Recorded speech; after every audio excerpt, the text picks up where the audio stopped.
Hey everyone, welcome to the channel. If you're new here, like and subscribe to the channel as we grow this community. In this video, I specifically want to talk about the content that I was putting out before I started having these talking head videos in the first place. But I've put very many variations of videos on my channels, but there's just one specific section of videos that has made it on my channel, and this is the section of videos in which I interview people in business. Now, why did I start interviewing people in business in the first place? First of all, this goes back to the times when I was reading books, and some of the books that I read on business were Rich Dad Poor Dad, which is very famous, The $100 Startup. One book that I read that I feel takes you through each and every step to starting your own business. It's very detailed, it's really detailed, with a business plan template in it, with business ideas that you can start with just $100. It was just very mind-opening on that aspect. Then there was a book, The Personal MBA. This was a book that talked a lot about things in relation to business, like each of the parts that make up a good business, be it marketing, be it people management, be it systems. Everything that makes up a business, everything that allows a business to run, was talked about in The Personal MBA, and the writer made an effort to summarize almost everything that is taught in business school into the 700-page book. While reading the book, I was just amazed by how much knowledge I was speaking from this one book compared to the other books where I would just speak, if I was reading, say, the book Made to Stick, which is just on marketing. I would only pick things that are specific to marketing, but while reading The Personal MBA, I was getting information on a broad range of things that are just summarized into one book, but can give you an idea and can give you a good starting point to start your own business. Then for the book that specifically got me to start making these videos in the first place was The E-Myth Revisited. This is a book that I've even talked about on the channel, and if you check some of my older videos, you're going to see a video dedicated to The E-Myth Revisited. And this book, the author, Michael Gerber, mainly talks about why you need to have systems in order to run your business. And he talks about how most people who start businesses are technicians, meaning you know how to do the technical part of the business, but you don't know how to run a business. If you're working at a barber shop for someone and you made some money, you made good money for yourself, you probably go and start a barber shop because that's the line of work that you've been in. So you'll go and start a barber shop, yet you're a technician. You just know only the technical part of the business, but you don't know the systematic part of the business. And that's the main reason, according to Michael Gerber, that small businesses fail in less than 10 years.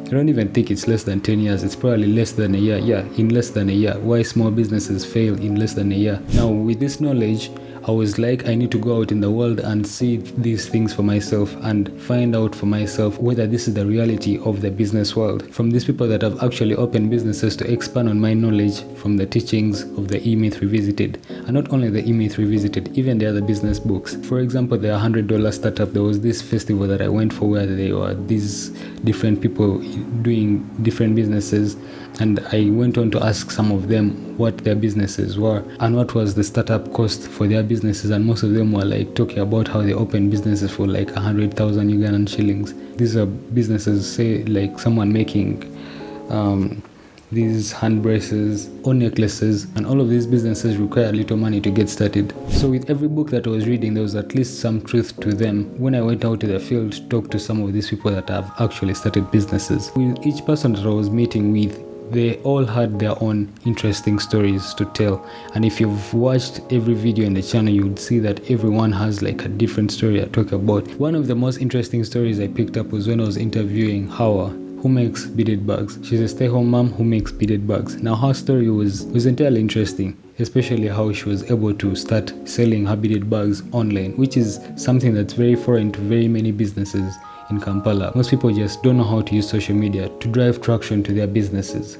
And Hawa spoke a lot about how she was able to gain a following, how she was able to gain loyal clients that bought from her regularly and also paid the full price, which is something that doesn't come easy, especially in the beaded bag business. If you've ever talked to anyone that makes anything made of beads, it's usually hard to get good pay because people somewhat undermine some of these products if they don't know the value. And that's why even putting investment into her business was kind of a tug of war, but she eventually figured it out. And if you watch the video, you will pick up a lot in relation to starting an online business and a successful one in that case. There are very many broad thinking people in Kampala, in Uganda, trying to put up startups that they hope can get them a return, or they hope can become a success if you're not looking at the money part of it. And that's where Zera comes in, one of the startup founders that I interviewed, who are trying to revolutionize the way people make transactions in Uganda through use of their fingerprints. Now, I don't know where the business is currently, but it was an amazing story that I documented, especially considering that these are youth. It's just interesting to see how much ambition and drive some people have to put aside some money for a startup that you're not sure if is going to be of success, but you're optimistic that it can make a difference in the society. So I made an effort to interview people from different businesses so that I can try to paint a picture for every category of business out there. Now, I didn't get to completely do that because I was caught up by time, caught up by the fact that I need to make money, because YouTube at the moment isn't paying me anything, and even before YouTube wasn't paying me anything, but there was some progress with the channel. And this is probably where I talk about how I got sponsored for 2 of my videos. 2 of the stories that I told on the channel were as a result of being sponsored. The people at Bionic reached out and asked me to make 2 videos in which I talk about their business, and this for me allowed me to see how much potential my channel was going to have if I just kept on this track. Bionic is a startup looking to improve the way people make transactions, and they thought by reaching out to me and I talk about their business on one of my videos, it would get them to reach their target audience, which is people in business. And this actually takes me back to a thought that I picked out from Ali Abdaal, one of the videos in which he talks about starting your own YouTube channel and picking the right niche. Most times when you're starting a YouTube channel, you're looking to start in a niche which you think is going to get you a lot of views. But in this case, Ali Abdaal was urging us, the viewers, to start YouTube channels in niches that allow us to get paid. Now, this is not something I knew prior to having this approach of interviewing people in business. I was just a lot more optimistic that if I went along this path, I was going to get more views. I was thinking in terms of views, because it's usually the idea that we have when we're starting YouTube channels, getting the most views. But it later occurred to me that if I kept on this path, I would get sponsors who would actually allow me to start making money. But I didn't stay consistent in that route. That's why you can see the trajectory of my channel. At a certain point, I just didn't put out any videos on business or put out any videos in that case. But the possibilities were there. The fact that Bionic had reached out to me knowing that somewhat their target audience was evidence that what Ali Abdaal was talking about was the best approach to starting a YouTube channel, and even gave some very over the moon example of this guy who had 13,000 YouTube subscribers and he was able to make over $750,000 US off of his channel just from that small number of subscribers on his channel, which is crazy. So there are a lot of possibilities taking this approach, and me, I've seen it firsthand. So where am I taking my channel after this? Of course, I still want to keep on putting out videos talking about people in business, but I also want to talk about things related to business, which could be in my life or in a book that I've read or in an article that I've read or in some video that I've watched on the internet, and I just speak on the subject. And the biggest problem that I have is consistency, being able to continuously put out these videos. If you have noticed of recent with the videos that I've been putting out, especially videos that I've put out on me moving out of my parents' house and me staying on my own, these videos are not like heavily edited. They just have like minimal edits with b-roll, and that's the approach that I'm looking to take because it requires less input to get out one video. And for the businesses where I'm interviewing people in business, those ones require a lot more input and a lot more time to get out just one video. For example, I interviewed 2 people in business, actually 3 people in business, and up to now I've not yet put out their videos, which is a big shame on my side because these are people that I reached out to and they were very optimistic about talking about their businesses and speaking on the subject. And it's a shame that after like 6 months or 7-8 months, because I think I interviewed some of these people like at the beginning of the year, up to now I haven't put out their videos. YouTube isn't paying me yet, and of recent I've been focusing a lot more on my work and trying to get my money straight, but I don't want my passion on this side of YouTube to fade away.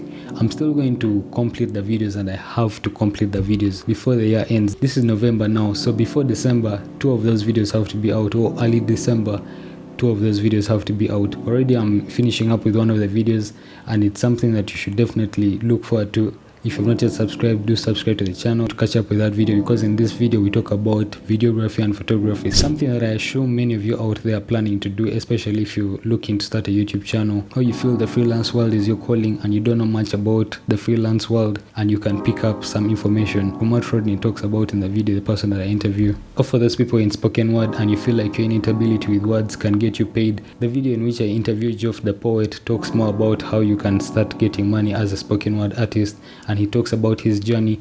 Like, there's a lot to pick up on, and I think this is where I'm going to stop with the video. Now, for many of you that watch these videos, you probably don't know how long these videos take to record, especially now that I'm trying to speak off the top of my mind. I have no written notes here, maybe just this where I wrote a summary because I knew I was going to come here and I forget about some of the points that I was thinking about, so I wrote some notes here.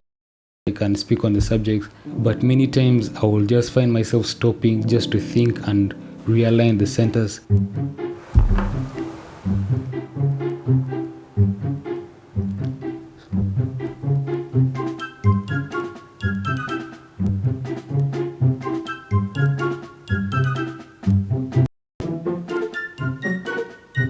I honestly need to stop talking right now. If you haven't yet liked the video, do like the video. If you haven't yet subscribed to the channel, do subscribe to the channel, and I'll catch you next time.